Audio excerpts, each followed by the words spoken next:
नमस्कार दोस्तों। देखिए, आज इस वीडियो के माध्यम से हम लोग जो है नई शिक्षा नीति 2020 के बारे में कुछ खास बातों को जानने का प्रयास करेंगे।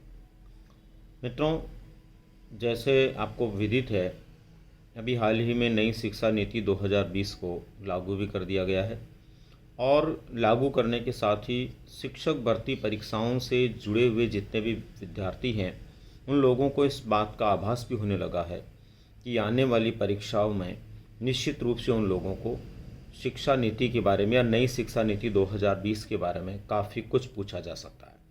मित्रों, यहाँ पर हम केवल और केवल उन मूलभूत मुद्दों को लेकर के चर्चा करेंगे जो शायद आपकी परीक्षा में प्रश्न के रूप में पूछे जा सकते हैं। नई शिक्षा नीति 2020 में काफ़ी कुछ ऐसी चीज़ें हैं जिनको लेकर के हम छोटे से समय में सब कुछ नहीं जान सकते, लेकिन बहुत विश्लेषण करने के बाद में कुछ ऐसी चीज़ें निकल कर के आई है जो मेरी समझ के अनुसार आपकी परीक्षा में आपका प्रश्न बन सकती है। उन्हीं को लेकर के हम इस वीडियो के माध्यम से जानने का प्रयास करते हैं। तो दोस्तों, सबसे पहले नंबर पर तो आप लोगों को ये बात ध्यान में रखनी चाहिए कि हमारे देश में आज़ादी के बाद से ही कई प्रकार की शिक्षा नीतियों का और शिक्षा के संदर्भ में सुधारों का प्रयास होता रहा है। सबसे पहले राधाकृष्णन आयोग जो कि 1948 में बना था, उसके माध्यम से काफ़ी सुधार किए गए। उसके बाद में 1952 के अंदर लक्ष्मण स्वामी मुदालियर की अध्यक्षता में मुदालियर आयोग बना, उसके माध्यम से कई प्रकार के सुधार हमारे यहाँ पर शिक्षा में किया गया। फिर उसके बाद में 1964 में दौलत सिंह कोठारी की अध्यक्षता में आयोग बना, जिसके माध्यम से दिए गए सुझावों को 1968 में हमारे यहाँ पर लागू किया गया। उसके बाद में सबसे बड़ी शिक्षा नीति का आगमन जो हुआ वो प्रधानमंत्री राजीव गांधी के कार्यकाल में 1986 में हुआ, जो देश की अब तक की सबसे बड़ी शिक्षा नीति भी मानी जा सकती है। और दोस्तों, सबसे बड़ी बात है कि लगभग 34 वर्षों तक उस शिक्षा नीति के माध्यम से हमारे देश में शिक्षा से संबंधित व्यवस्थाएं चलती रही। आप लोगों को ये भी अच्छी तरह पता होगा कि हमारे देश में 10+2+3 जो शिक्षा प्रणाली थी वो इसी नीति की देन थी। देश के अंदर विभिन्न प्रकार के शिक्षक प्रशिक्षण केंद्रों की जो स्थापना हुई, बीएड, बीएसटीसी और एमएड के जो इंस्टीट्यूट स्थापित हुए, उसके पीछे भी इस नीति का योगदान था। और दोस्तों, इससे भी बड़ी बात यह है कि इसी नीति में कई प्रकार के प्रावधान जो थे उनमें सुधारों की हमेशा प्रयास की दृष्टि से एक झड़ी सी लगी रही और 1990 में आचार्य राममूर्ति समिति ने फिर इसमें सुधारों के प्रयास किए। 1992 में पीओए कार्यक्रम प्रोग्राम ऑफ एक्शन के रूप में लागू हुआ, ये भी इसी नीति का एक पक्ष था। इसी तरह से एक बड़ा कार्यक्रम, जैसा कि आपको विदित होगा, 1987 में शुरू हुआ था ऑपरेशन ब्लैक बोर्ड, ये भी इसी नीति का एक पार्ट था। लेकिन फिर भी हमारे देश में एक बड़ी और अच्छी नीति की आवश्यकता महसूस की गई और उसी के तहत जो है, जैसा कि आपको विदित होगा, 29 जुलाई 2020 को नई शिक्षा नीति की घोषणा भारत सरकार के द्वारा की गई। और ये वो नीति है जिस नीति के निर्धारण के लिए या निर्माण के लिए देश भर के 2 लाख से ज़्यादा लोगों के सुझाव लिए गए। सबसे बड़ी बात है कि 2 लाख से ज़्यादा जो शिक्षाविद हैं, देश के जाने माने लोग हैं, विद्वान लोग हैं, उनके द्वारा जो विचार मिले उनके आधार पर के कस्तूरी रंगन के माध्यम से जो समिति काम कर रही थी या उनकी अध्यक्षता में जो समिति काम कर रही थी, उस समिति ने नई शिक्षा नीति को जो है अमली जामा पहनाया या वर्तमान स्वरूप प्रदान किया। दोस्तों, जैसा कि आपको विदित है, नई शिक्षा नीति के लिए सबसे पहले नंबर पर आप लोगों को ध्यान रखना है कि इस शिक्षा नीति के निर्धारण के लिए जो समिति बनाई गई उसके अध्यक्ष कौन थे। तो आपको याद रहे कि कस्तूरी रंगन जो है अंतरिक्ष वैज्ञानिक थे, ये इसके अध्यक्ष रहे हैं। और 29 जुलाई 2020 को भारत सरकार के द्वारा पहली बार इस नीति को जो है घोषित किया गया था। दूसरा, इस नीति में केंद्र और राज्य सरकार अपने जीडीपी का कितना प्रतिशत भाग शिक्षा के ऊपर खर्च करेगी या बजट प्रावधान में रखेगी, तो वो 6% है। ये भी आपको ध्यान में रखना चाहिए, ये भी आपसे पूछा जा सकता है। उसके बाद में इसमें बड़े परिवर्तन क्या हुए, कौन कौन से खास परिवर्तन हुए जो हमें पूछे जा सकते हैं। दोस्तों, शिक्षा के दृष्टिकोण से हुए या स्कूली शिक्षा के दृष्टिकोण से हुए बड़े परिवर्तन आपको विशेष रूप से ध्यान में रखने चाहिए। जैसा कि पहले हमारे यहाँ पर 10+2+3 शिक्षा प्रणाली थी, उस प्रणाली को अब 5+3+3+4 कर दिया गया है।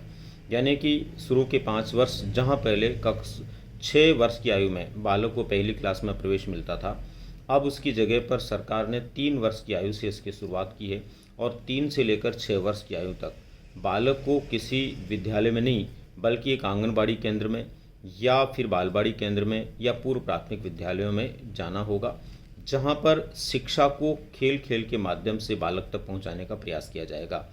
ये बालक की फाउंडेशन स्टेज होगी, जिसमें बालक को सामान्य रूप से उसके सामान्य विकास, शारीरिक विकास, मानसिक विकास और अन्य प्रकार के विकासों को ध्यान में रखते हुए पूरी देखभाल की जाएगी।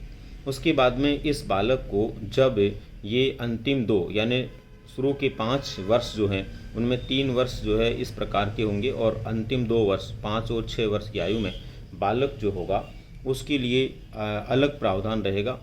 उस प्रावधान के अंदर बालक को विशेष रूप से जो है विद्यालय से या शिक्षा से जोड़ने के प्रयास शुरू हो जाएंगे और जब बालक लगभग 3 साल जो है आंगनबाड़ी बालवाड़ी में पूरे कर चुका होगा, उसके बाद में चौथे और 5वें साल में उसको पहली और दूसरी कक्षा में पढ़ाया जाएगा। जब बालक पहली और दूसरी कक्षा में पढ़ेगा तब भी उसके लिए किताबों का बोझ नहीं होगा, बल्कि केवल विद्यालय से जोड़ने के प्रयास होंगे, खेल खेल में बालक को सिखाने के प्रयास किए जाएंगे। दोस्तों, इसके बाद में ये जो शिक्षा नीति है, इस शिक्षा नीति में अगले जो 3 साल हैं वो कक्षा 3 से लेकर 5 तक के होंगे, जिसके लिए बालक को विभिन्न प्रकार के विषयों से जोड़ने का प्रयास किया जाएगा।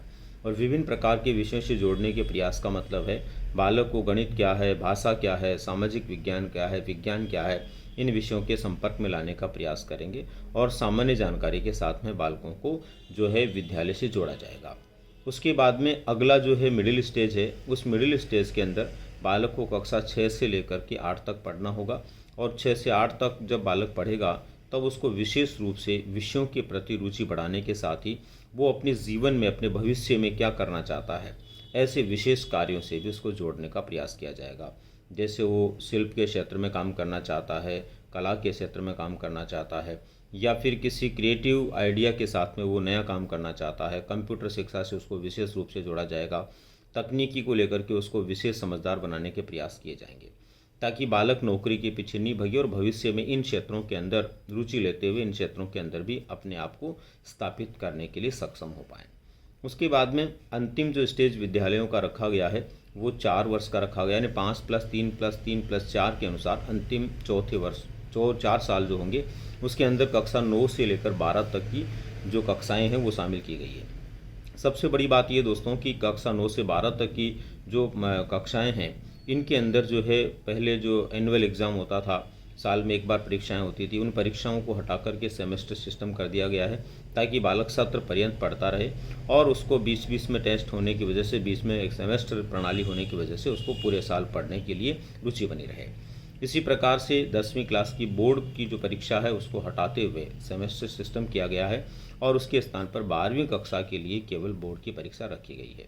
दोस्तों, इस प्रकार से जहाँ सरकार पहले केवल और केवल बालकों के लिए शिक्षा प्रणाली को लेकर के जो काम करती थी उसमें विशेष प्रकार से 10+2+3 प्रणाली लागू थी। उसमें 10+2 यानी कि 10 और 2 12 वर्ष के लिए सरकार जो है बालकों की शिक्षा के लिए विशेष ध्यान देती थी।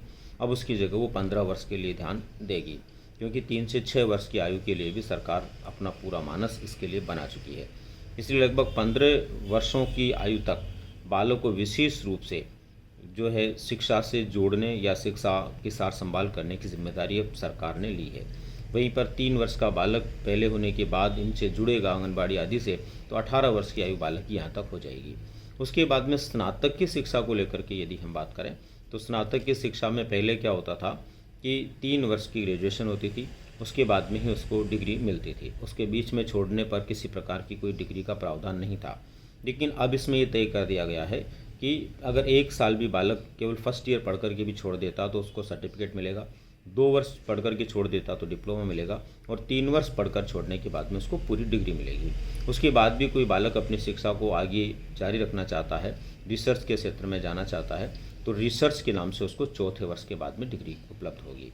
सामान्यतः आपको ध्यान रखना है, आज जहाँ स्नातक के बाद की जो नौकरियाँ होती है और स्नातक के बाद में नौकरियों के लिए आवेदन कर सकते हैं, उनके लिए प्रावधान वही रहेगा। 3 वर्ष की स्नातक डिग्री के बाद ही वो स्नातक से संबंधित नौकरियों के लिए आवेदन कर सकेंगे। इसके अलावा पहले क्या होता था कि हमारे यहाँ पर स्ट्रीम सिस्टम होता था, यानी 11th क्लास के बाद में आपको स्ट्रीम चुननी होती थी, साइंस लेनी है या आपको आर्ट्स लेना है या कॉमर्स लेना है, अब वो समाप्त हो गया है।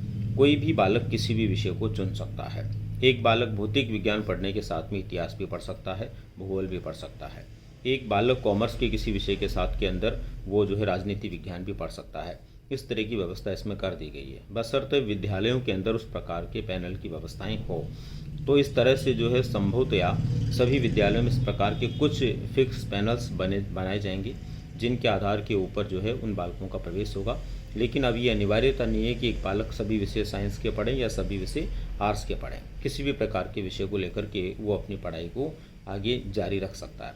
तो दोस्तों, विशेष रूप से आप लोगों को क्या ध्यान में रखना था, ये खास बातें क्या थी या खास बातें आपके लिए क्या ज़रूरी है जानना, उनके बारे में मैंने इस वीडियो के माध्यम से आपको स्पष्ट करने का प्रयास किया।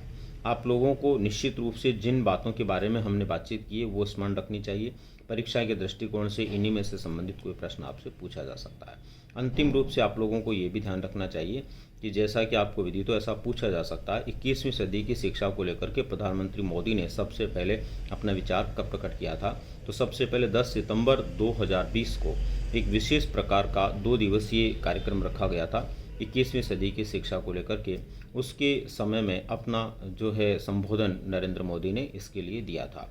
तो दोस्तों, इस तरह से आपको ध्यान रखना है नई शिक्षा नीति 2020 के बारे में। उम्मीद करता हूँ जो बातें मैं आप लोगों के साथ शेयर कर पाया हूँ वो आप लोगों के लिए बहुत उपयोगी होगी, और निस्संदेह आने वाली परीक्षा में यदि यहाँ से कोई प्रश्न पूछा जा सकता है तो आप उस प्रश्न का जवाब दे पाएंगे।